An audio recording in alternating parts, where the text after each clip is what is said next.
I'm Kelly from Just a Taste, and I have never met a cheesy carb I didn't absolutely devour. So naturally, I love a good piece of pizza, and I'm always looking for ways to turn ordinary pizza dough into anything but an ordinary slice of pizza. Behold, easy homemade garlic knots. What's awesome about this recipe is you can use homemade or store-bought pizza dough, which is what I'm starting with today. This is a recipe for my ultimate pizza dough that I have on Just a Taste, and I'm gonna start by lightly flouring the work surface. And this is gonna prevent our dough from sticking. So once I have a good coating of flour down, we're gonna get our dough onto here. And a really great tip for when you're rolling out dough, especially since we're gonna make garlic knots out of this, is you want the dough to be at room temperature, and it just kind of relaxes everything in the dough. It makes it chill out so that you can roll it and get a much nicer shape. So I'm gonna start by pressing the dough with my fingers. We're gonna get a little bit more flour on top because we do not want our rolling pin to stick. And we'll get this into about a 10-inch square. It does not need to be exact because, let's be honest, it's dough. It's going in the oven and getting covered in butter and garlic. It's gonna taste good no matter what. So now that we have our dough in the shape that we want it, I'm just gonna use a sharp knife. You could also use a pizza wheel.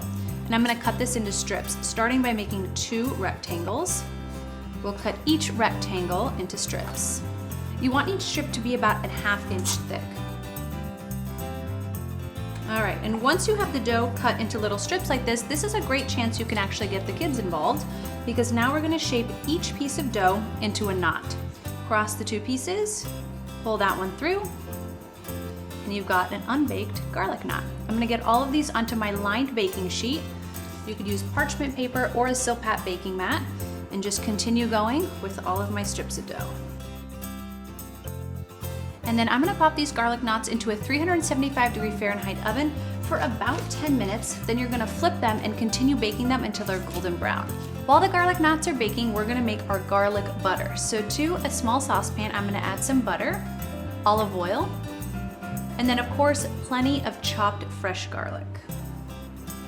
Then we're gonna cook this over medium heat just until the butter melts and the garlic gets golden brown. Now that the butter is melted, we're gonna turn off the heat and then stir in some chopped fresh Italian parsley.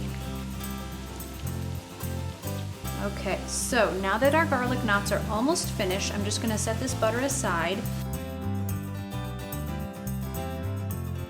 Now that the knots are golden, we're gonna brush them with the garlic butter and then top them with grated Parmesan cheese.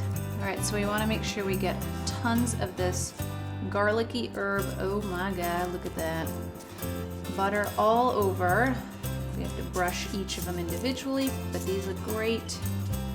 And then, of course, we cannot have garlic knots without plenty of cheese. So I have some grated Parmesan cheese. And this is gonna go right on top while the knots are still warm. And there you have it, the easiest ever homemade garlic knots. It's butter, cheese, and carbs. What more could you possibly need?